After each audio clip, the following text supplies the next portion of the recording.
The basic material for building houses is a stone that naturally occurs here in abundance. The mortar is a mixture of gravel and clay extracted from the local stream beds. In the dry and frigid Tibetan highlands climate, the construction of houses is based on functionality. The thick walls protect against frost. Small windows reduce heat loss in winter. The flat roofs are used to dry cereals, spices, goat droppings, and valuable wood. Above the entrance to a house hangs a symbol of the kingdom, a goat or sheep skull, to protect the household and avoid adverse events.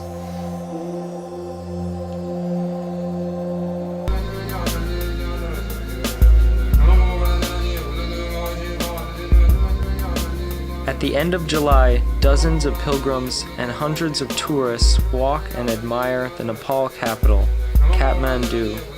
Our 6-person group used the last day before heading in the direction of the Kingdom of Lo to visit the famous Buddhist stupa Bodhnath, erected in the middle of the Kathmandu Valley.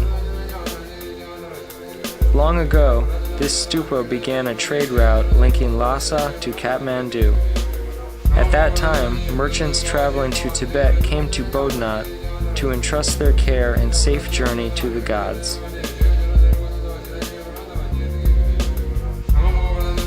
The next day, a bus took us to Pokhara. We had planned to fly to Jumsum, where we would start our journey to the Kingdom of Lo, but bad weather thwarted our plans. Not wanting to lose days waiting for the resumption of flights, we decided to get to Jumsum by alternative means, vehicles.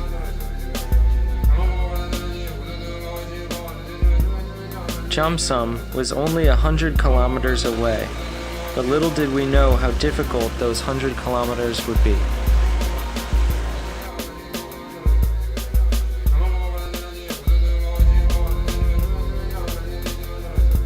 A few days of arduous struggles, frequent changes of transport, handling and packing our baggage in the rain, and carrying the bags at the edge of ravines awaited us. We waited for hours in the rain while a section of mountain road was repaired, as it was destroyed by the overflowing river bridges. After driving a few kilometers, we hit yet another obstacle, and our journey seemed endless. On the third day, we reached the place where from vertical walls of rock strikes the source of a river. As they say in a local legend, in ancient times, it was here where the border of the ancient Kingdom of Lo began. After passing this invisible line in the sky, a rainbow appeared, predicting improved weather and God's blessing our trip.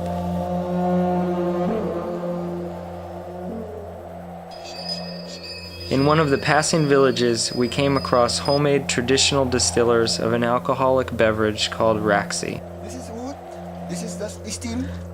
The basic raw ingredients of this drink are millet, rice, or maize. Raxi. A large amount of wood is needed during the distillation process. It has a strong taste like vodka or gin. It is often served during various religious rites or ceremonies. You first? Good.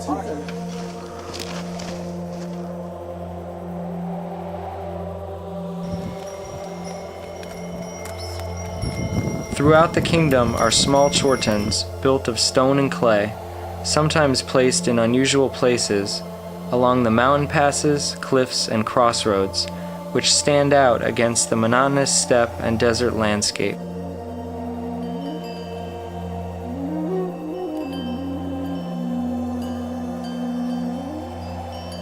Chortens symbolize the path to full illumination and nirvana. Sacred texts are often hidden in these chortens, along with lamas' relics and ritual objects.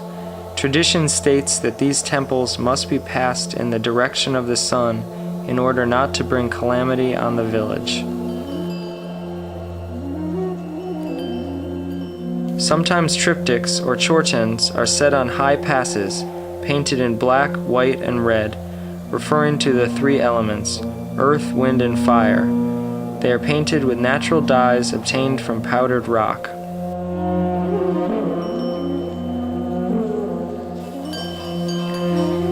Invocations are forged into the stones and add to the already existing walls of prayer. They are carved into the prayer mills, written on banners, and trailed to the wooden stakes, and then plugged into the sacrificial stone mounds. These are set up on the mountain passes and near the temples and on roofs of houses, serving as religious inspiration for residents and travelers.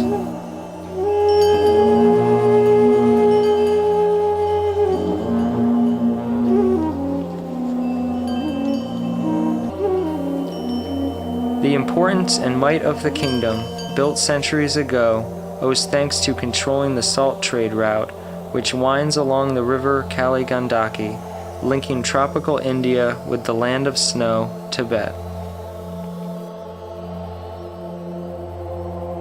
Through the millennia, merchants, pilgrims, and travelers have trekked from north to south over this route.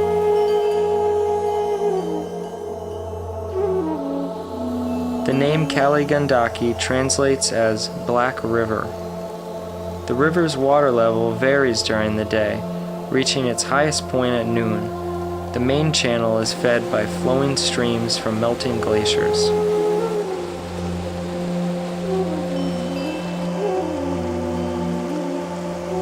"65 million years ago, when the Himalayas began to rise, the Kali Gandaki River valley was at the bottom of the sea. A significant reminder of that time are salograms, fossilized ammonites who lived in the warm waters of the oceans, many of which can be found in the riverbed and on the banks of the Kali Gandaki. Some of the fossils are more than 165 million years old.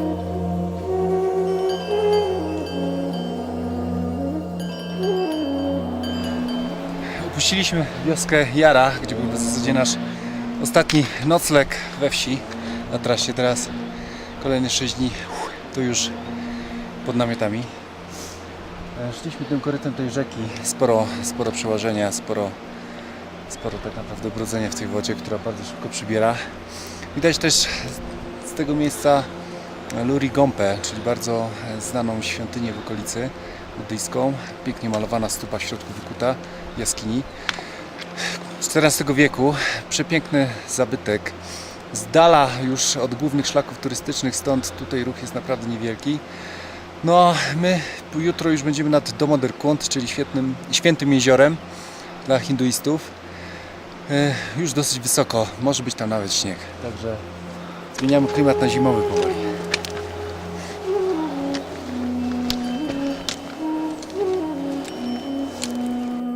At an altitude of over 4,000 meters, attached to the 100-meter wall like an eagle's nest, stands Lori Gompa, built in the 14th century.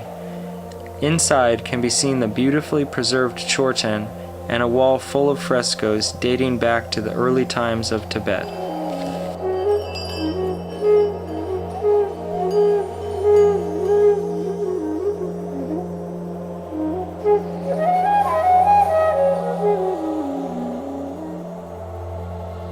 Trekking towards the capital of the kingdom is an exhaustive, tedious hike. The narrow, winding path runs through the valleys and ridges of mountain passes at an altitude of over 4,000 meters. At its peak, one sees a breathtaking view of vast open spaces, and predatory bird warriors watch for prey.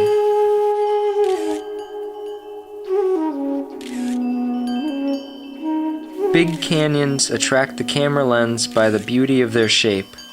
Interesting rock formations in magnificent colors become a quintessential part of our journey.